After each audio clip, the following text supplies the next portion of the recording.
Cette semaine à info.tvc, on vous présente l'entreprise d'économie sociale, la coopérative de producteurs de chaux du Bas-Saint-Laurent située à Saint-Moïse. C'est le temps de commander votre boîte cadeau dans le cadre de la campagne La Matapédia en cadeau.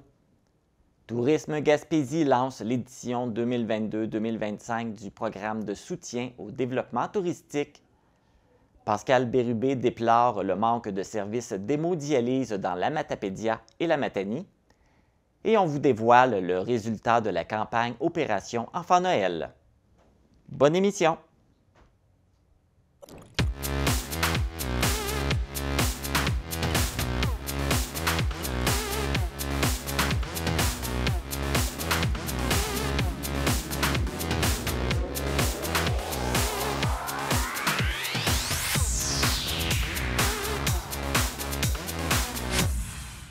Ici Marc Baudouin, bienvenue à info.tvc, édition du 18 novembre. Ce fut une semaine sous le signe de la neige. Si vous êtes comme moi, peut-être que vous vous êtes demandé combien de neige est tombée. Eh bien, je suis allé consulter le site du ministère de l'Environnement, de la lutte contre les changements climatiques, de la faune et des parcs pour apprendre qu'il est tombé 53 cm de neige dans la vallée de la Matapédia. Nous avons un hiver qui part en force. Donc, on n'a pas eu d'autre choix de sortir nos pelles, nos balais à neige. J'espère que vos pneus d'hiver sont installés, sinon, allez-y rapidement. Débutons maintenant l'émission avec les actualités matapédiennes. Un incendie s'est déclaré dans une résidence de la rue Beaulieu à Caux-Abscal lundi en avant-midi. Une quinzaine de pompiers se sont rendus sur les lieux. Selon le directeur du service incendie de la MRC de la Matapédia, le feu aurait débuté à l'extérieur et les flammes se sont ensuite propagées au reste de la structure. La cause de l'incendie serait d'origine électrique et les dommages sont évalués à 150 000 $. Le propriétaire qui se trouvait sur les lieux au moment de l'incendie n'a subi aucune blessure et a dû être relocalisé. Le projet de construction d'un gymnase au Centre matapédien d'études collégiales est compromis. Le cégep de Rimouski a décidé de se retirer du projet en raison de l'explosion des coûts de construction. Avec ce désistement, la ville d'Amqui se retrouve seule avec ce projet évalué à la base à un peu plus de 3 millions de dollars. Les gouvernements du Québec et d'Ottawa avaient promis d'investir plus de 2 millions de dollars dans le gymnase grâce au programme d'aide financière aux infrastructures récréatives et sportives. La ville d'Amqui, le député de Matane-Matapédia, Pascal Bérubé, travailleront en collaboration pour trouver un plan B pour ne pas perdre la subvention.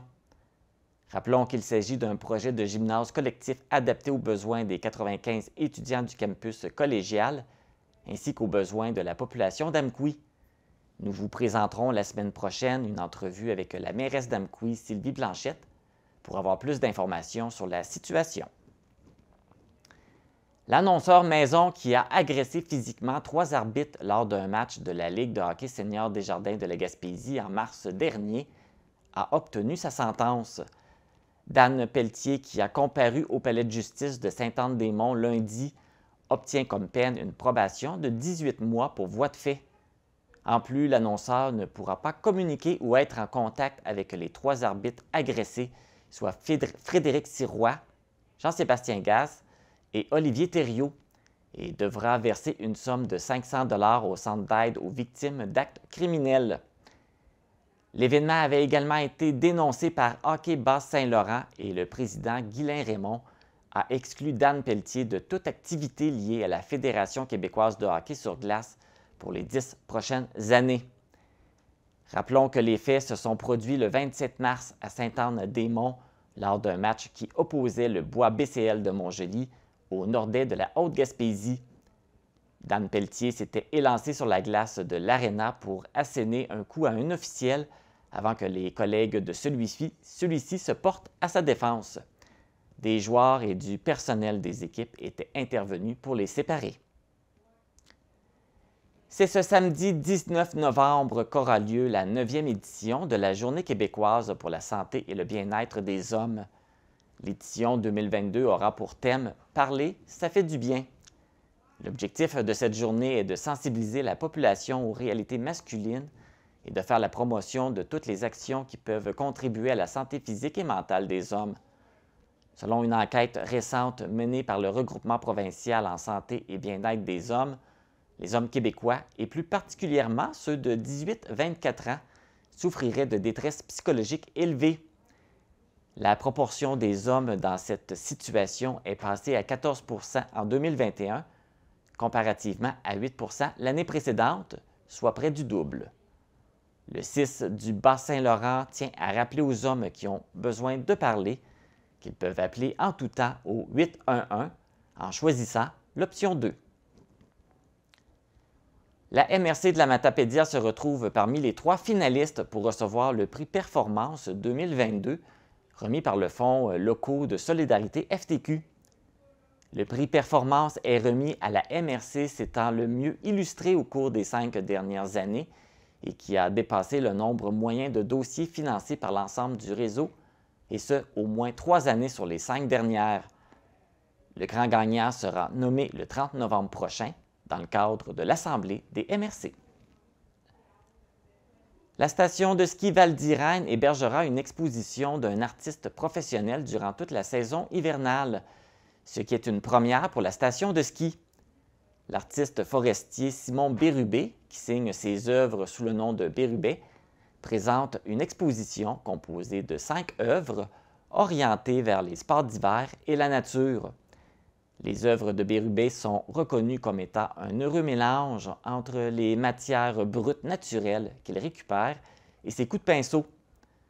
Pour plus d'informations sur la carrière de Bérubé et pour voir ses œuvres, vous pouvez consulter son site web au www.bérubé.com. La Fondation Jenny Germain a annoncé sur sa page Facebook qu'elle procédera à la distribution de cartes d'épicerie et de pharmacie aux familles d'enfants défavorisés par la vie dans la vallée de la Matapédia. C'est une valeur de 600 $ qui sera distribuée. Rappelons que la Fondation Jenny Germain a comme mission de soutenir les enfants de la Matapédia qui n'ont pas la possibilité de manger à leur faim. Voici maintenant les résultats sportifs du côté de la Ligue de hockey senior Desjardins de la Gaspésie. Samedi dernier, le Bar Laser de Coz-Abscal a remporté son premier match sur la route avec la marque de 6-5, alors qu'il affrontait la nouvelle équipe, les Fondations BA de Trois-Pistoles, à l'Aréna Bertrand-Lepage. Les points du Bar Laser ont été marqués par Raphaël Otis, Alex Charret, Steven Leclerc, Alexandre Thibault, Maxime Charret et Ludovic Lefrançois. Le gardien de but Vincent Morin a fait face à 52 tirs lors de ce match. Les nageurs du club de natation Natakoui-Damkoui ont ramené une grande récolte de médailles, soit 10 médailles d'or, 3 d'argent et 3 de bronze, lors de la compétition Novice 1 qui s'est déroulée à Rimouski. Théo Legendre est revenu avec 2 médailles d'or, une aux 200 mètres d'eau et une aux 50 mètres d'eau. 3 médailles d'or ont été remportées par Mia Jade Caron aux 100 mètres brasse, 100 mètres QNI et aux 200 mètres brasse. Béatrice Lévesque a elle aussi gagné 3 médailles d'or aux 100 mètres brasse, aux 100 mètres QNI et aux 200 mètres brasse. Léa Jonca est montée sur la 2e marche du podium à 2 reprises dans les catégories 50 mètres d'eau et 50 mètres brasse. Nora Duhamel est revenue avec 3 médailles au cou, 2 médailles d'or aux 100 mètres papillon et aux 100 mètres d'eau, et 1 médaille d'argent aux 200 mètres libres. 3 médailles de bronze ont été gagnées, une aux 50 mètres papillon par Pénélope Saint-Pierre et une aux 100 mètres brasse et aux 50 mètres d'eau par Clara Turcotte. La prochaine compétition aura lieu ici à Amkoui ce samedi 19 novembre. Plusieurs clubs seront présents, dont celui du Nouveau-Brunswick, de Montjoli, de Rivière-du-Loup, de Gaspé et de Québec, dans le cadre de la compétition des maîtres nageurs. C'est ce qui complète les actualités matapédiennes. On continue de souligner le mois de l'économie sociale en vous présentant le portrait d'une entreprise d'économie sociale de la Matapédia. Après la pause, on vous amène à Saint-Moïse pour vous présenter la coopérative de producteurs de chaux du Bas-Saint-Laurent.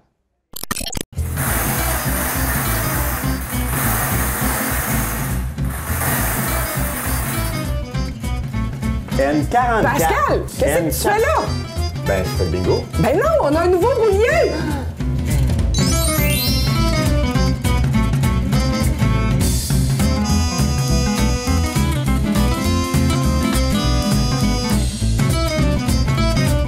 Rejoignez-nous au Télébingo ce dimanche à 12h30. Dans le cadre du mois de l'économie sociale, nous vous présentons quelques portraits d'entreprises d'économie sociale de la Matapédia. Aujourd'hui, je suis à Saint-Moïse pour vous présenter la coopérative de producteurs de chaux du Bas-Saint-Laurent.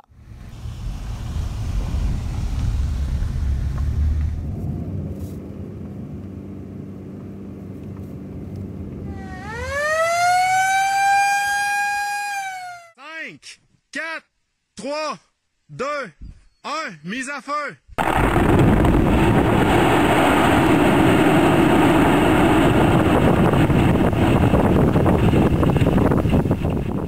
Je suis en compagnie de Jason Dubé, qui est le directeur général de la coopérative. Bonjour, Jason. Bonjour. Ça va bien? Oui. Donc, on est ici pour parler de la coopérative de production de chaux. Tout d'abord, qu'est-ce que c'est de la chaux et c'est quoi son utilité? C'est pour les agriculteurs, pour enlever le taux d'acidité dans les champs, puis ça aide pour la pousse des champs. Là. C'est un peu comme pour aider justement à avoir des bonnes récoltes. C'est ça. Voici maintenant le produit fini de la chaux magnésienne, prête à épandre au champ. Vous, comment vous la fabriquez, la chaux? Bien, c'est une carrière, puis on a des casse-pierres primaires, casse-pierres secondaires, puis on la fabrique pour qu'elle devienne en poudre. Là. Okay. Parce qu'à la base, c'est des pierres, c'est ça? C'est ça, c'est ça. Et là, vous la réduisez en poudre et après ça, vous la distribuez. Vous avez combien à qui vous les distribuez? Combien d'entreprises que vous distribuez la chaux? Il y a à peu près 550 membres, puis à peu près 450 non-membres.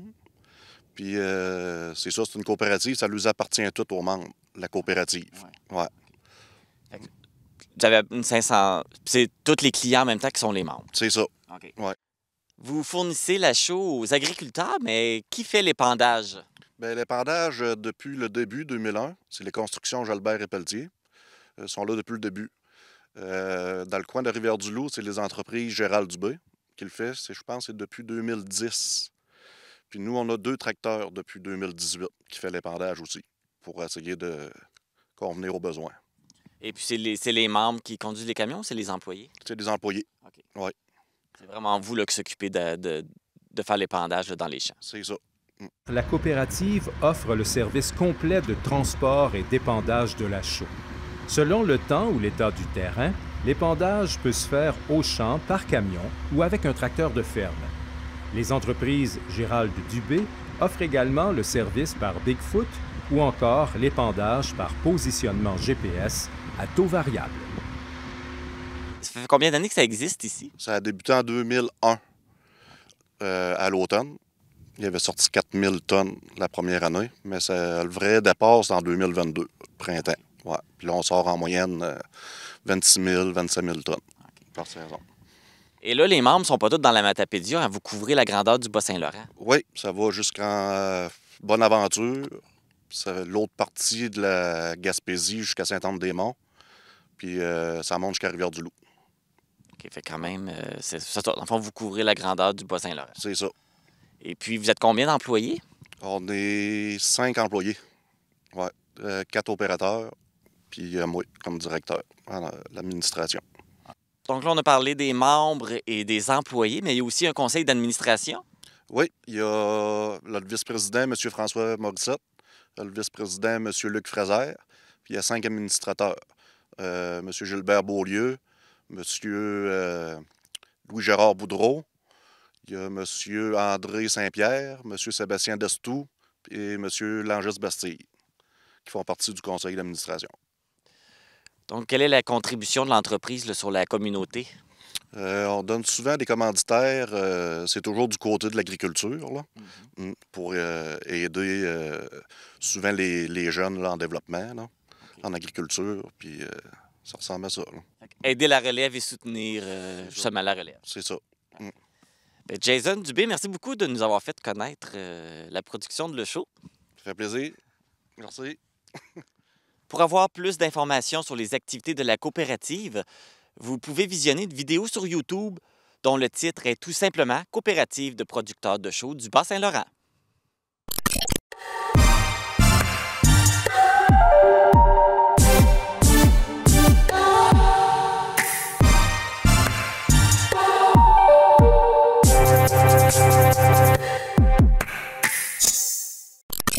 Afin de soutenir l'achat local et nos producteurs locaux, la MRC de la Matapédia et la SADC de la Matapédia s'unissent encore cette année pour offrir la campagne La Matapédia en cadeau.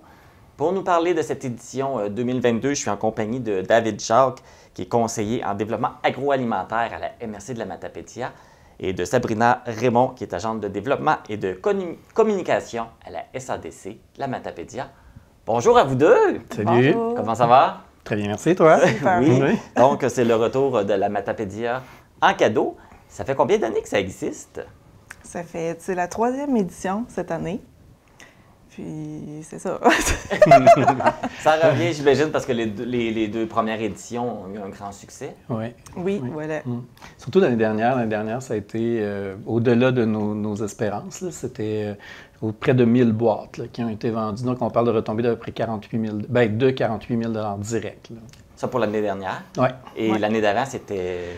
On était autour de 630. 630, oui. Fait que pour une première année, c'était très Ça bon. va en augmentant. Là. Fait qu'on connaît du succès d'année en année. Oui. Fait que là, on espère en connaître autant cette année. On s'est mis un objectif un petit peu plus bas parce que, OK. prenons des choses l'année dernière, c'était quand même Exceptionnel. C'était exceptionnel, puis c'était quand même quelque chose de faire près de 1000 boîtes là, dans un temps record parce qu'il faut les faire en 2-3 semaines. OK. Mais ouais, non, cette année, on est plus raisonnable. On se donne un objectif un peu plus bas. Là. Un peu plus bas, puis si ça va mieux, ben tant mieux. Voilà. Tant qu'on manque pas de produits. Non, c'est ça. Justement, d'ailleurs, on veut mettre en valeur les produits agroalimentaires de la région. Il y a combien d'entreprises qui participent cette année? Cette année, il y a 11 entreprises qui participent. Tu me corrigeras, David, si je me trompe. Je peux les nommer là, rapidement. Je vais essayer de ne pas en oublier. Dans le fond, on a la Vallée de la Framboise, Chocolaterie Bellegarde, Aliments Gluton, Le Chasseur Barbecue, Sucrerie GP et Filles. Après ça, Miel Vallée Fleurie, Herboristerie La Prêle du Temps et Ferme des Cinq Sens. Ouais. Oh. On aurait dû apporter nos feuilles! Oui. T'as peu, là. Ferme des 500. Ah, c'est qui? Ben, peut-être qu'ils reviendront aussi. Parce que là, tu nommais plusieurs, je ne les ai pas toutes comptées. Ah ouais, T'en là, il manquais-tu m'en manque beaucoup? 3. Oui, il en en manque manque, trois, il en manque. trois Ouais, encore. en tout cas, c'est pas grave. Peut-être qu'ils Ils vont reviendront. nous pardonner. Oui. Ouais, s'il vous plaît. Et puis, c'est comme l'année dernière, c'est sous forme de boîte. Il va y avoir 4 boîtes offertes cette année. Oui, en fait, il y en avait 5 et OK. puis il y en a une qui est déjà toute vendue. Donc, on peut parler de 4 là, en ce moment. Il reste 4 boîtes. On en a une, comme à chaque année, qui est un peu plus sucrée. Et comme à chaque année, c'est celle qui se vend vraiment le plus. Là. Les Matapédiens ont la dent très sucrée. Donc, on parle de quasiment le 2/3 des boîtes vendues, c'est celle-là. Puis, on a des boîtes un petit peu plus, je dirais pas raffinées, mais avec des produits peut-être un petit peu plus pour cuisiner, on va dire. Ben, celle que tu me parlais justement, elle s'appelle la boîte dans sucré. C'est celle-là que tu Ouais. me parlais qui était sucrée. Les autres, c'est la boîte barbecue. Ah, ça, Donc- Non, ça, c'est celle de l'année dernière. Ça, c'est celle de l'année dernière? Ouais, OK. ouais. C'est quoi donc? C'est quoi les. Non. Ah, ça dit que cette celle que j'ai année. dit, j'ai pas les bonnes parce que j'avais la boîte barbecue, la boîte Zénitude et la boîte du chef. C'est l'année dernière, ça? Non, ça, c'est la première année, OK. ça. Ouais. Ah. Non, cette année, on a des boîtes. Ben, on a l'exclusive, l'exquise, la... Nous, on fait les boîtes. Hein. Fait qu'une fois une fois qu'on C'est pas a les noms. conçu... L'extra. Oui, il y avait l'extra aussi, oui. OK. Ouais, donc, c'est pour ça que je disais qu'on a 5 boîtes, mais qu'il y en a une qui est déjà... Elle est déjà. Oui, mais c'est l'exclusive, parce que dans cette boîte-là, on avait des produits que certaines de nos entreprises commencent à développer, donc ils n'étaient pas capables. Et il n'y avait pas nécessairement la capacité cette année d'en produire 200, 300, 500. Donc, ils nous ont dit, on vous en laisse une cinquantaine, on va tester le marché avec ça, puis ça s'est vendu tout de suite. OK. Donc, fait que là, il y en a une qui est plus sucrée. Les autres, c'est quoi plus la boîte? Il y en a une qui est un petit peu plus épicée. Là. On parle justement de salsa, de sauce piquante. Donc celle-là, c'est peut-être un petit peu plus pour cuisiner. Ouais, puis il y en a une qui est complète, qu'on appelle, j'ai oublié, l'extravagante, je crois, qui est une boîte là, avec à peu près tous les produits. Là, on touche un peu de tout. Ouais. Et puis, exactement. Donc, selon qu'on a une date plus sucrée, salée, plus épicée, on trouve notre compte à travers... dans une de ces boîtes-là. Oui, puis on en a pour tous les budgets aussi. Ça va de 40 à peu près 70 $ donc par boîte. Par boîte, parfait. Et puis, bon, justement, les gens qui veulent s'en procurer doivent les réserver d'avance. Oui. On fait comment pour les réserver? Pour les réserver, ça va être par un formulaire Google via la page Facebook de la Matapédia en cadeau. Okay. Dans le fond, les détails sont tous là, puis les gens réservent le nombre de boîtes qu'ils veulent. Puis il y a une particularité cette année, ils peuvent ajouter un certificat cadeau de Ferme Gendron Ranch TM que je n'avais pas nommé tout à l'heure. C'est vrai, je l'avais dit qu'on finirait par les trouver. D'ici la fin de l'entrevue, on devrait toutes les nommer.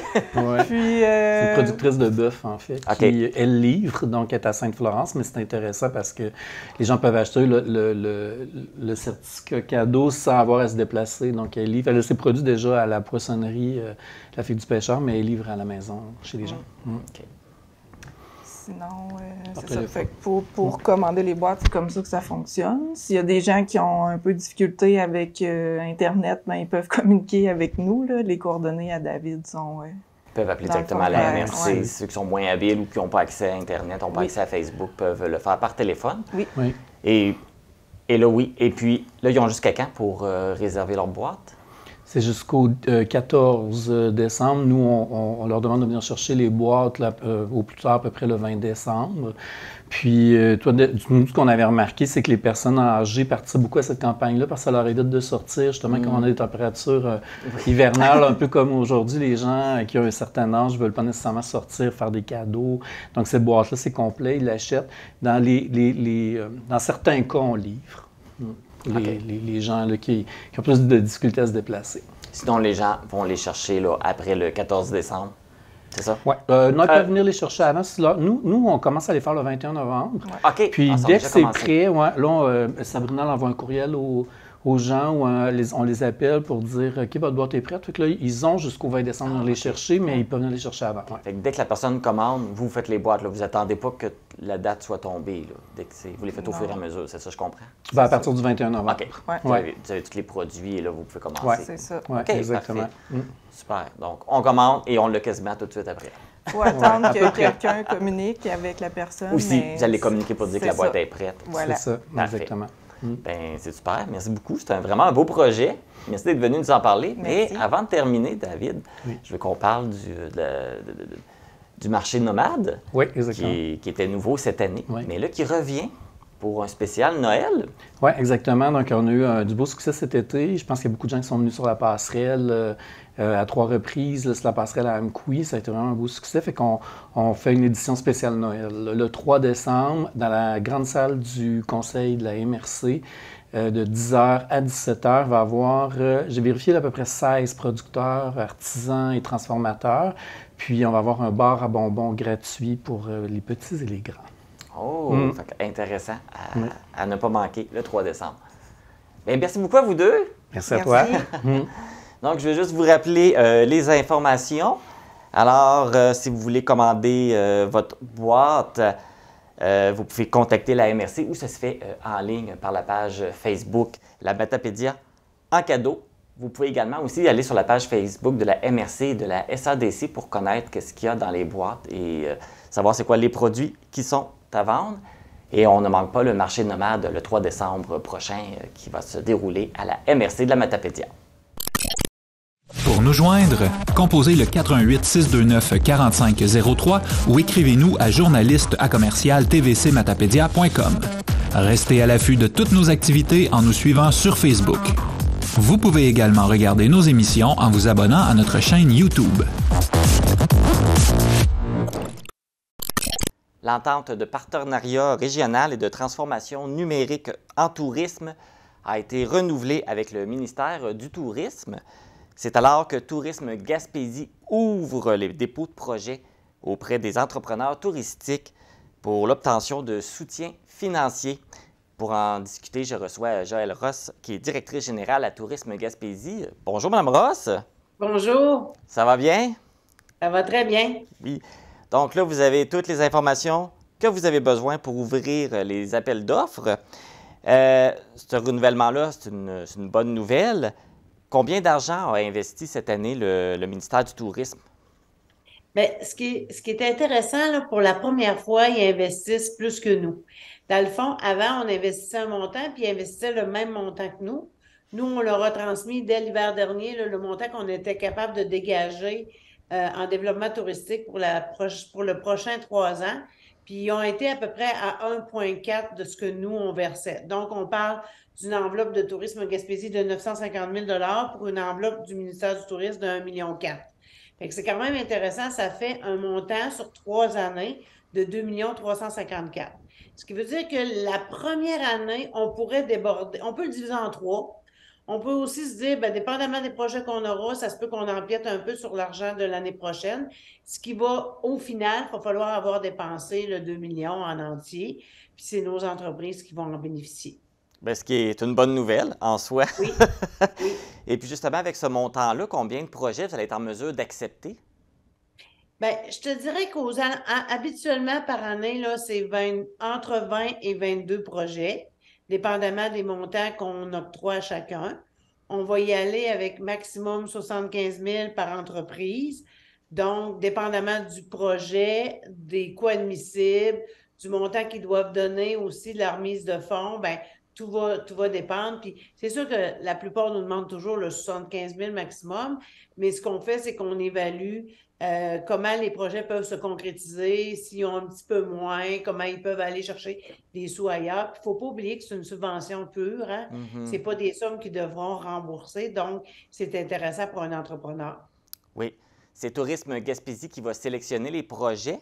C'est quoi les critères? Il y a plein de critères. C'est pas les mêmes pour chacun. Là. Il y a des critères pour les attraits, pour les études, pour la structuration de l'offre, pour l'hébergement, les festivals. C'est qu'en allant sur notre site Internet, dans l'espace membre, on peut voir quelle catégorie de projets. Puis le formulaire à compléter a été beaucoup, beaucoup simplifié.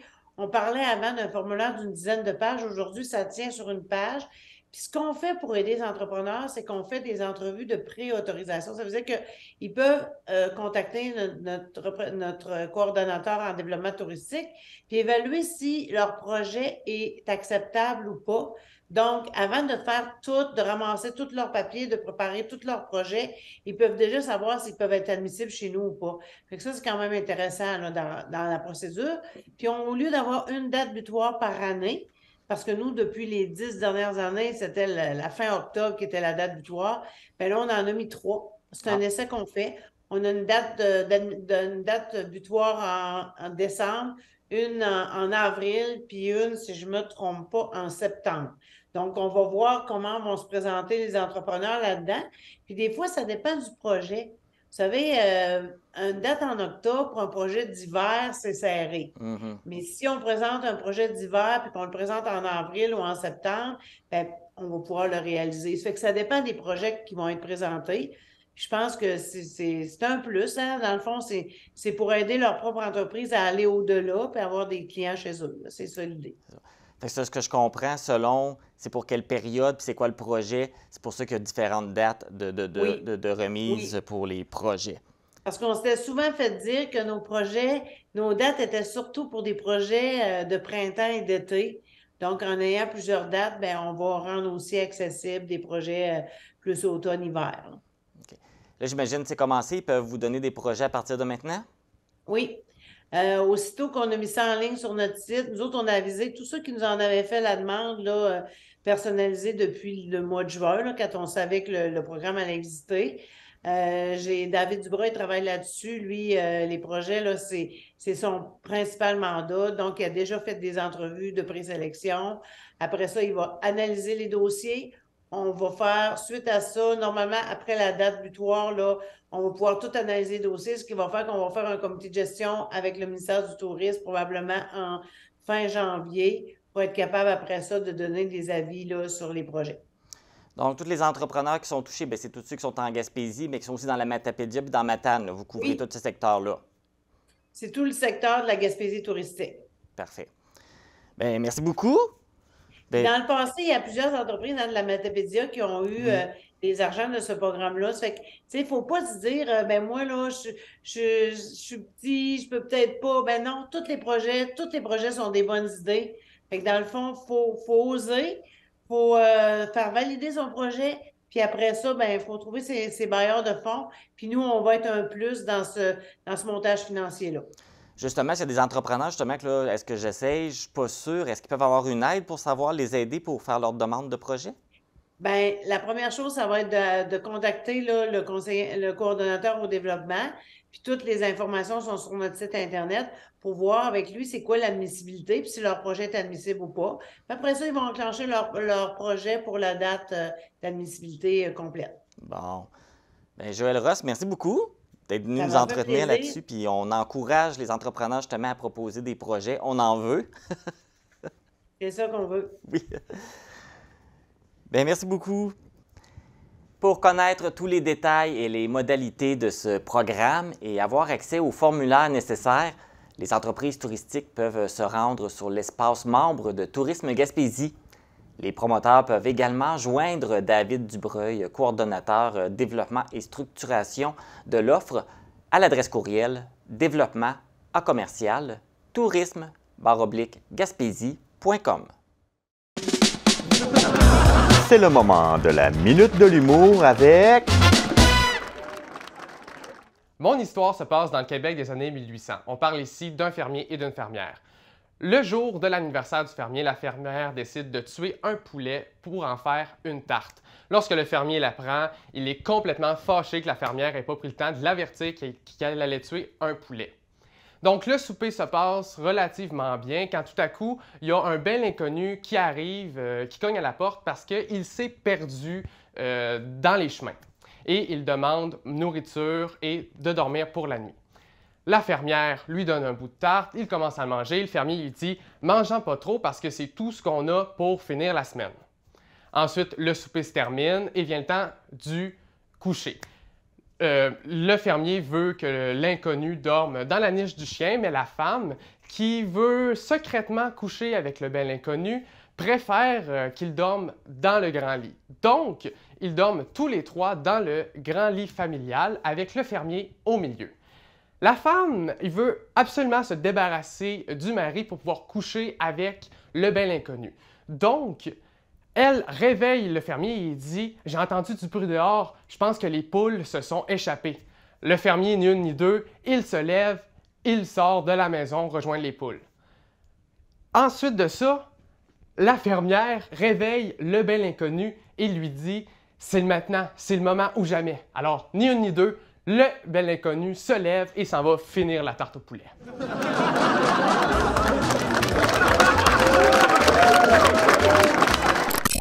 Oui, ce sera pas long, je vais vérifier ça.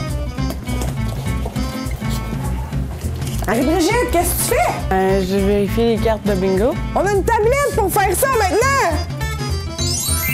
Nous avons un gagnant, nous allons commencer le tour suivant dans un instant.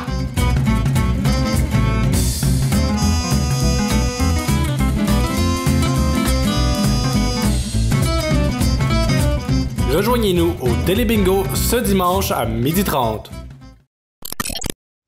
On sait qu'il est parfois plus difficile d'avoir des services quand on est en région, mais quand ça touche la santé, tous devraient avoir accès à des soins nécessaires. C'est le combat que mène le député de Matane-Matapédia, Pascal Bérubé, depuis plusieurs années. Actuellement, c'est le service d'hémodialyse qui est absent des hôpitaux d'Amqui et de Matane, sur lequel il se penche. Alors, il est avec moi en studio pour en discuter. Pascal Bérubé, bonjour. Bonjour Marc. Ça va bien? Ça va très bien. Donc, juste pour que les gens comprennent bien, le service d'hémodialyse, ça s'adresse à ceux qui ont besoin de soins pour les reins.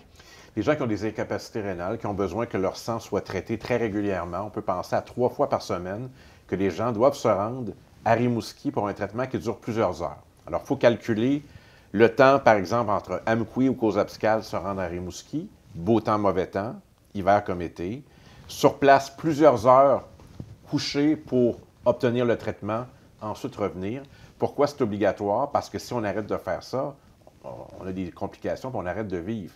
Donc, les gens sont obligés d'avoir ce traitement-là, c'est vital. Et le problème qu'on a depuis des années, c'est qu'il n'est pas accessible dans la Matapédia. Il est accessible à Rimouski, il est accessible à Saint-Anne-des-Monts, qui est une ville d'une taille comparable à Amqui, mais pas à l'hôpital d'Amqui, pas à l'hôpital de Matane. Ce qui est préjudiciable pour des gens qui ont besoin absolument de ce service. On parle de chaises qui se retrouvent, par exemple, dans un centre hospitalier, qui sont supervisés, où on a le traitement.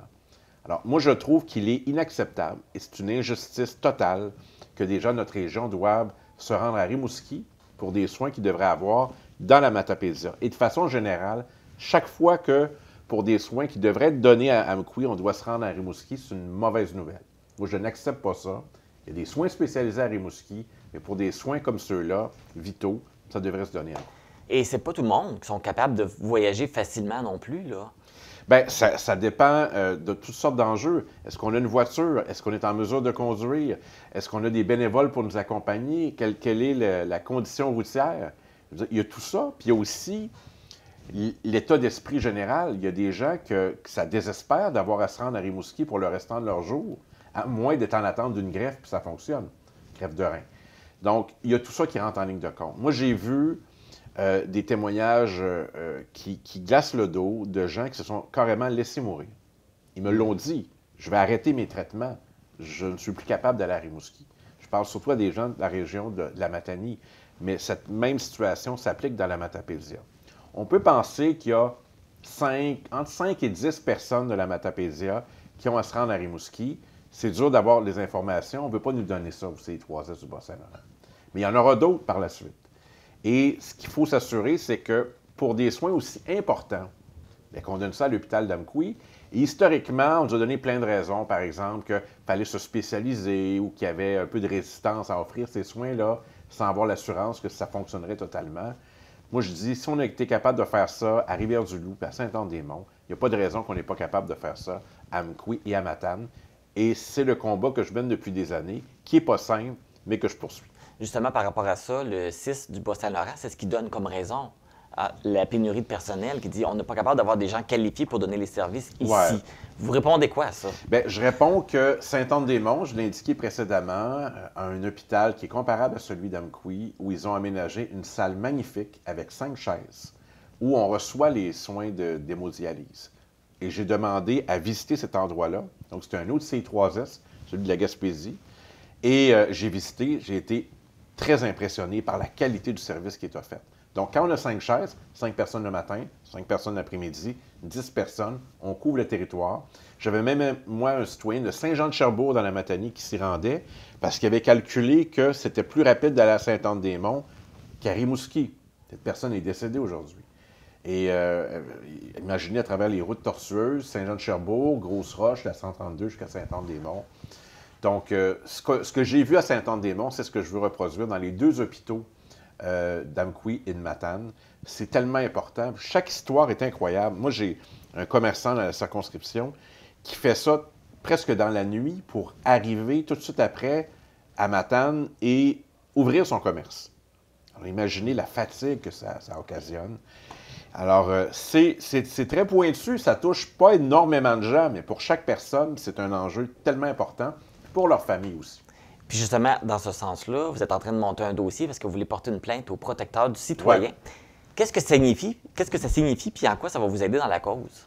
C'est le dernier recours. C'est le protecteur du citoyen, c'est une instance indépendante qui regarde les services gouvernementaux et qui porte un jugement sur son accessibilité, sur la qualité du service et qui est capable de dire au gouvernement du Québec, on a fait enquête, voici le rapport, vous devriez offrir ces services-là, les gens y ont droit.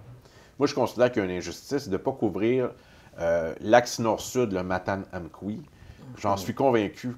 Alors, j'en ai déjà parlé aux différents ministres de la Santé, toujours les mêmes réponses, toujours des enjeux de spécialisation. À Rimouski, on a un corridor sécuritaire. On a tout entendu ça. D'ailleurs, on entend ça aussi quand l'obstétrique est en rupture à Amqui. Il y a un corridor sécuritaire vers Rimouski. Oui, mais c'est encore plus sécuritaire de partir de sa maison puis d'aller à Amqui lorsqu'on habite la Matapédia que d'aller à Rimouski. Alors, je monte le dossier, j'ai des témoignages, j'ai des informations qui sont colligées, les familles m'aident, et je vais déposer ça avant la fin de l'année au protecteur du citoyen en disant Vous êtes indépendant, mais je vous suggère fortement d'enquêter là-dessus et de porter un jugement sur cette absence de service sur notre territoire. Évidemment, il y a d'autres secteurs où il y a des services qui devraient être améliorés. Et en continu, on travaille à avoir un plus grand accès des médecins spécialistes à l'hôpital d'Amqui. Mais celui-là, les gens comprendront qu'il est tellement vital. Imaginez, 3 fois par semaine, même en temps de tempête, on se rend à Rimouski aller-retour, puis on passe des heures là-bas. On aurait de la difficulté à vivre ça nous-mêmes. Alors, soyons solidaires des gens qui vivent ça et ils pourront compter sur leurs députés pour poursuivre ce combat-là. Et l'année passée, le ministre de la Santé, Christian Dubé, est venu ici dans la région. Vous l'avez rencontré. Oui. Je sais que vous en avez discuté. Qu'est-ce que ça a donné, cette rencontre-là? Bien, d'abord, en pleine pandémie, que le ministre le plus occupé pendant cette période accepte une invitation d'un député de l'opposition à venir le rencontrer dans un bureau de circonscription, c'est pas normal. C'est bon signe aussi, probablement. C'est très bon signe, il y a un respect qui est là du travail que je fais. Et on a eu un entretien sur plusieurs sujets. La pénurie d'infirmières, par exemple, l'accès à des médecins spécialistes, mais aussi celui-là.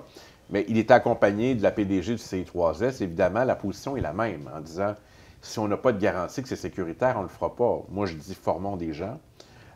Aidons aussi les gens qui ont le service, parce qu'il y a, une partie qu'ils peuvent faire. Évidemment, il y a des chaises qui peuvent être à la maison. Ça prend des conditions très particulières pour que ça arrive, mais dans tous les cas, rapprochons le service des matapédiens, des matapédiennes, on va y gagner. Moi, je ne veux plus que des gens qui ont besoin pour vivre d'hémodialyse partent de la Matapédia pour se rendre à Rimouski. Je veux que le plus loin qu'ils puissent avoir aller, c'est à Amqui, puis dans certains cas, quand c'est possible, à la maison. Ça va changer toute leur vie. Ça va être beaucoup plus facile aussi, puis on le souhaite, c'est ça qu'on veut. Bien, Pascal Bérubé, merci de votre visite.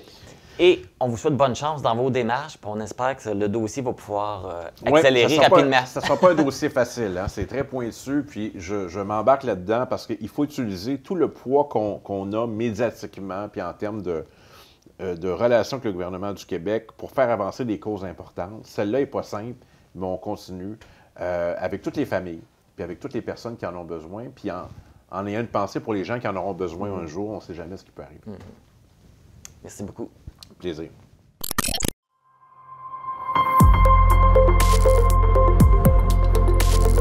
Pour connaître ce qui se passe chez vous, dans la vallée de la Matapédia, TVC Matapédia, on s'y retrouve partout.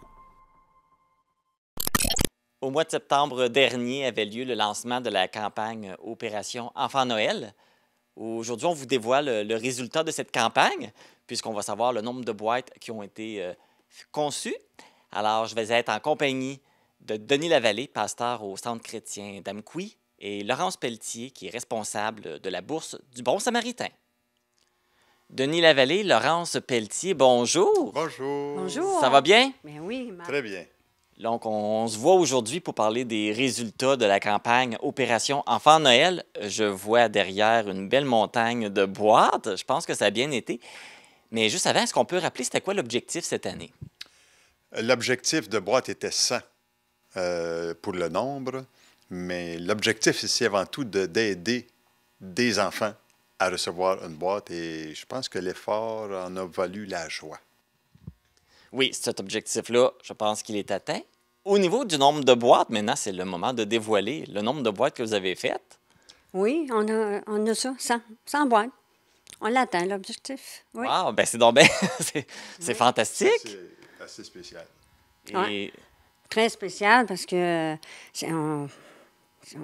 on est comblé, on est béni parce que on s'avait imaginé de le faire, mais de voir que le résultat est là, on est vraiment heureux.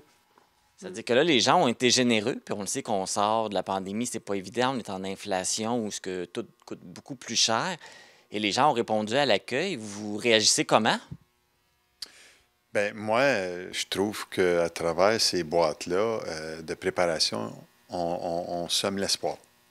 Et quand tu as un message d'espoir vrai, qui est authentique, ben je crois que les gens embarquent. Puis je crois que c'est ce qui s'est passé cette année. Puis, vous savez, on a un verset ici écrit sur les murs de notre bâtiment, c'est l'espérance en Dieu.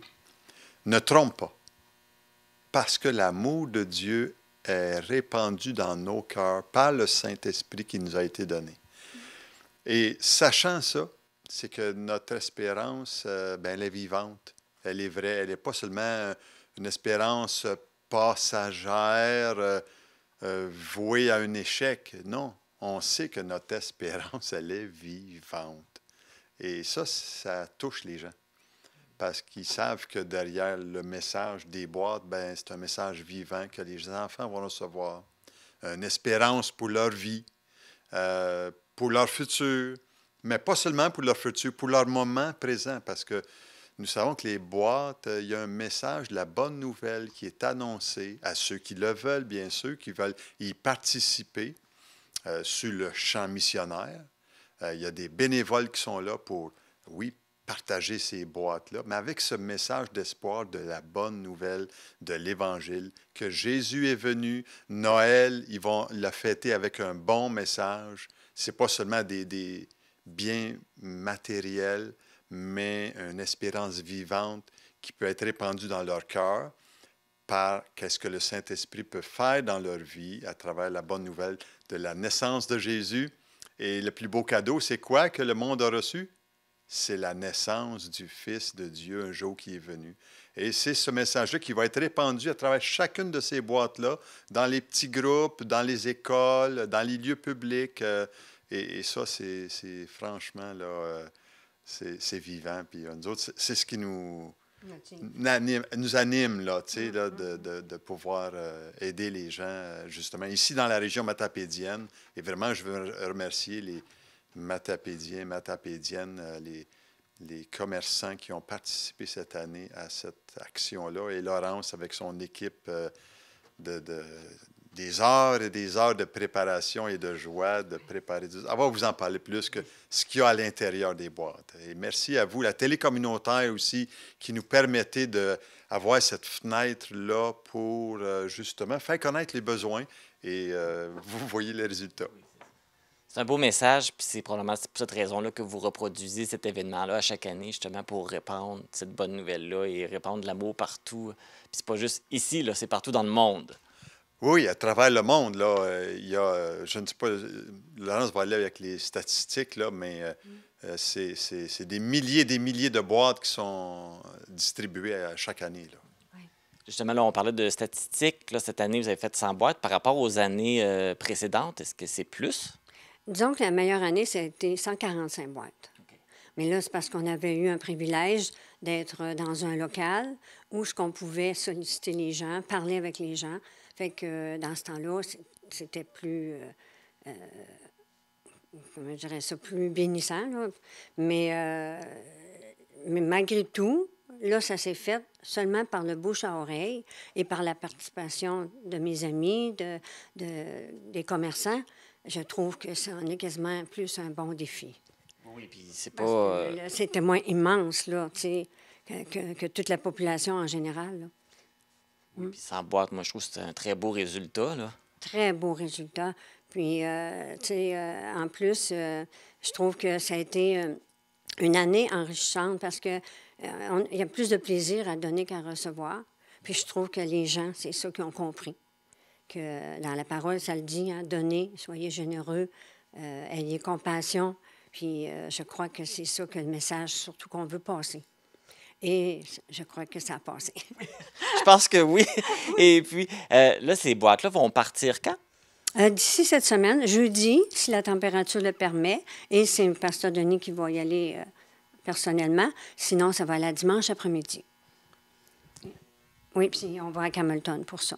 OK, vous allez les porter là. Oui. Vous allez les porter là-bas pour qu'ils puissent, après ça, être distribués. Là, c'est partout au Canada que les boîtes sont distribuées. Est-ce que vous savez à peu près combien de boîtes? Est-ce que vous avez été tenu informé de combien de boîtes vont être envoyées au total? On n'est pas loin au-dessus de 600 quelques mille. Oh. Oui. Puis, juste ici, à Amqui, depuis 1995 qu'on le fait. Puis, c'est nos 700 boîtes là, qu'on envoie. Ça fait que c'est un beau chiffre. Ben oui, on est très content de ça. Oui, fait que là, ça va partir, ça fait du bien. Et puis, vous avez beaucoup de gens qui sont venus vous aider là, à préparer tout ça? Oui, beaucoup, beaucoup. C'est ça qui me réjouit mon cœur, c'est que j'ai eu beaucoup d'aide, puis je trouve qu'il y a une ouverture qui se fait de plus en plus, Puis aussi, ces boîtes-là, ben, c'est ceux qui vont... cette année, ils ont rajouté l'Ukraine et la Philippine, de plus l'Afrique et l'Asie. Fait que c'est un plus aussi, là, pour... Vous savez ce qui se passe en Ukraine. Fait que ça va vraiment aider ces personnes-là aussi. Là. Fait que là, il y a ces 2 pays-là qui ont été rajoutés en plus des autres là, que vous donniez habituellement. Oui, c'est en plein ça. Puis aussi la population embarquée aussi, des commerçants. Cette année, j'ai eu M. Allard qui est embarqué, Sylvain. Et l'année passée, on avait eu la Brunet, on avait eu Hamster. Ça fait que là, on espère que l'an prochain, ben, le territoire va s'agrandir. Là, dans le fond, ce que je comprends, c'est pas juste les gens qui donnent, là, qui procurent tout ça, c'est tous ceux qui aident, qui font du bénévolat et qui sont derrière tout ça aussi. Non. Il y a d'autres personnes, il y a nos parentés, nos amis. C'est vraiment le bouche à oreille, là, c'est ce qui sort de notre bouche peut bénir ou maudire, comme on dit, mais nous autres, on veut bénir, fait que c'est ça. Puis les enfants, bien, vous savez comment ils sont heureux lorsqu'ils reçoivent. Ils nous le manifestent par des vidéos. On a des preuves aussi. Puis faire connaître aussi Jésus. Et en plus, ils ont la liberté. T'sais, ils ont la liberté de dire oui ou non. C'est pas quelque chose qu'on impose. Ça vient vraiment d'eux autres mêmes. Mais le but, c'est vraiment de créer la joie, l'amour par une boîte cadeau. Et puis j'imagine que ça doit vous faire chaud au cœur quand vous voyez les vidéos avec la réaction des enfants. Ah, c'est là qu'on voit la grande différence. Même, moi, je suis grand-maman et je vois pas mes petits-enfants faire une joie aussi intense lorsqu'on leur donne un cadeau. Ils ont hâte de déboucher l'autre cadeau, hein? Vous savez, vous connaissez ça. Fait que là, eux autres, non, ils sautent de joie, ils sont heureux, puis non, c'est vraiment la différence, là. Là, je trouve que tu as un très beau chandail. Oui. Je veux qu'on en parle.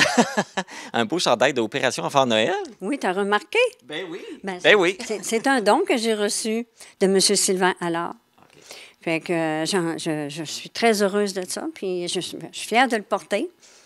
Puis je suis contente que la population aussi d'Amqui sont ouverts, parce que j'ai oublié aussi tantôt, il y a un monsieur qui nous a écoutés. C'est parce qu'il y a des gens qui écoutent mon message. Et il est venu en main propre ici, dans notre Église, nous donner un don. Ça fait que c'est là qu'on voit que c'est important, la votre TVC. Tu peux mentionner le montant. Oui, il nous a donné un beau 100 $.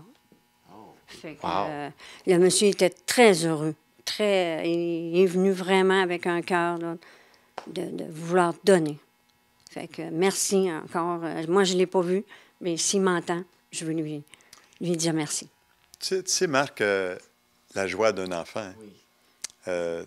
Quand on était petit gars, là, je me rappelle, les cadeaux étaient plutôt rares. Je me mets dans la peau de ces petits garçons-là qui, cette année, vont recevoir des petits camions. Pourquoi des petits camions? C'est qu'une personne ici dans l'Assemblée qui était rendu d'un âge avancé où il fallait qu'il se débarrasse de sa maison. Mais il avait ramassé des petits camions. Et Laurence me disait une centaine et peut-être plus. Là. Oui. Tous des beaux petits camions avec, tu sais, les petits moteurs que tu tires, là, puis tes fils comme... ils vont vite. Mais c'était des bons petits camions solides, là. Et comme Laurence me mentionnait, quand il est en train de faire les boîtes, on a béni cette année plus de garçons que de filles cette année. Puis, on veut remercier vraiment cet homme-là qui a donné ces petits camions pour aller s'établir au château Bellevue cette année. Et c'était une joie de le voir, là, de donner ces cadeaux, là, ces petits camions-là. Puis, C'est des belles histoires. Ça, j'imagine que vous en vivez plein là, tout le temps de la période de la campagne. Oui, c'est sûr que c'est des belles histoires. Puis il y a aussi des fois des grands-mamans qui vont faire monter leur boîte avec leur famille, de filles, de génération en génération. Puis ça, c'est important aussi. Puis on a déjà eu des témoignages là-dessus. Puis il y a aussi des boîtes qu'on a eu, des témoignages. Tu sais, moi, ce qui m'a touché une fois, c'est 2 petites sœurs qui avaient seulement une paire de souliers pour les 2, là. Fait qu'une journée, c'était une petite fille qui mettait ses souliers. Le lendemain, c'était l'autre petite sœur. Et ils ont arrivé pour recevoir leur boîte cadeau. Puis il y en a une qui arrivait en retard. Puis ils ont dit pourquoi tu es en retard? Ben moi, aujourd'hui, je ne pouvais pas avoir les souliers, c'était ma petite sœur. Fait que ça lui a pris plus de temps à s'en venir. Mais lorsqu'elle a reçu sa boîte cadeau, vous ne pouvez pas vous imaginer, il y avait une paire de souliers dans la boîte cadeau. Parce qu'il y en a qui vont prier avant de donner. Et Dieu parle lorsqu'on l'écoute. Et elle avait eu l'image de donner une boîte cadeau. Des souliers. Fait que, et puis, il y en a plein de témoignages comme ça. On pourrait vous en compter amplement. Mais là, on va se limiter. Mais c'est souvent ces histoires-là qui font la récompense, qui font la beauté de l'événement. Oui, c'est en plein ça. C'est ça qui nous encourage à continuer, à ne pas lâcher, puis de toujours espérer et à remplir toujours notre défi. Est-ce qu'il vous restait des gens à remercier aussi, qu'on n'aurait pas, vous avez oublié ou... Bien, moi, ce que j'aimerais faire, c'est, premièrement, remercier la télé communautaire de leurs actions qu'ils font pour l'annonce de cette publicité-là qui passe sur les médias sociaux.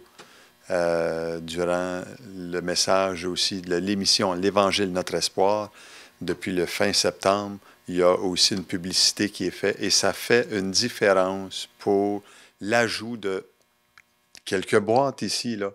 Et ça, c'est un plus, là. J'apprécie beaucoup la télé communautaire de ce que vous faites pour cela. Merci. Et moi, je voudrais rajouter aussi la solidarité entre les membres. Parce que cette année, j'ai eu peut-être une dizaine de femmes qui ont embarqué dans mon projet. Ça m'a vraiment touchée et c'est ça qui m'aide à continuer. Merci. Denis Lavallée, Laurence Pelletier, merci beaucoup de vous occuper de ce beau projet, de votre implication. C'est vraiment très apprécié. C'est un beau travail que vous faites. Merci à toi. Merci encore. Au revoir. Rappelons qu'Opération Enfant Noël est un projet qui transmet la joie et l'espoir aux enfants vivant dans des situations difficiles partout dans le monde par la transmission de boîtes cadeaux qui ont été remplies par des matapédiens. Comme on le voit, ils ont été très généreux. Merci encore à tous ceux qui ont donné. Informatique Barest est responsable de l'entretien du matériel informatique de votre TVC. Informatique Barest, vente et réparation d'ordinateurs, services commerciaux et résidentiels. 418-629-INFO.